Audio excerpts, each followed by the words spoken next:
Hello everyone, welcome to our channel అభిజ్ఞా academy. So ఈరోజు మనం అప్లికేషన్ కంపోజర్లో మనం ఆబ్జెక్ట్ ఫంక్షన్ అండ్ గ్లోబల్ ఫంక్షన్ని 2 వర్డ్స్ వింటాం. సో అసలు ఆబ్జెక్ట్ ఫంక్షన్కి గ్లోబల్ ఫంక్షన్కి డిఫరెన్స్ ఏంటి, అసలు ఫంక్షన్ అంటే ఏంటో నేర్చుకుందాం. ఫస్ట్ ఈ డిఫరెన్స్ తెలుసుకుందాం. జనరల్గా ఫంక్షన్ అంటే సో కంప్యూటర్కి మనం కొన్ని స్టెప్స్ అంటే ఇలా కొన్ని స్టెప్స్ చెప్తూ ఉంటాం, అంటే కంప్యూటర్ ఎలా పర్ఫామ్ చేయాలని. ఫర్ ఎగ్జాంపుల్ ఒక 2 నెంబర్స్ని యాడ్ చేయాలి. సో ఆ యాడ్ చేసే లాజిక్ మనం ఫంక్షన్లో పెట్టవచ్చు. సో ఇలా కొన్ని ఇలా టాస్క్స్ పర్ఫామ్ చేయడానికి మనం ఫంక్షన్స్ని యూజ్ చేస్తాం. సో ఇక్కడ మనకి 2 టైప్స్ ఆఫ్ ఫంక్షన్స్ ఉంటాయి అప్లికేషన్ కంపోజర్లో, ఫ్యూజన్లో. So global function, object function అని. ఫర్ ఎగ్జాంపుల్ నేను ఈ ఒక ఫంక్షన్ ఉంది, అప్డేట్ టాస్క్ స్టేటస్ అని. ఇది ఒక ఫంక్షన్గా ఎస్యూమ్ చేసుకుందాం.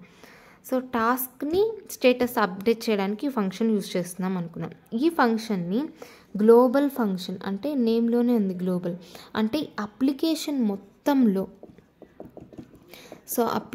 మొత్తంలో ఎక్కడన్నా ఈ ఫంక్షన్ని మనం యాక్సెస్ చేసుకోవచ్చు. బట్ ఆబ్జెక్ట్ ఫంక్షన్ అంటే ఆ పర్టికులర్ ఆబ్జెక్ట్కి మాత్రమే. అంటే ఫర్ ఎగ్జాంపుల్ సేల్స్ ఆర్డర్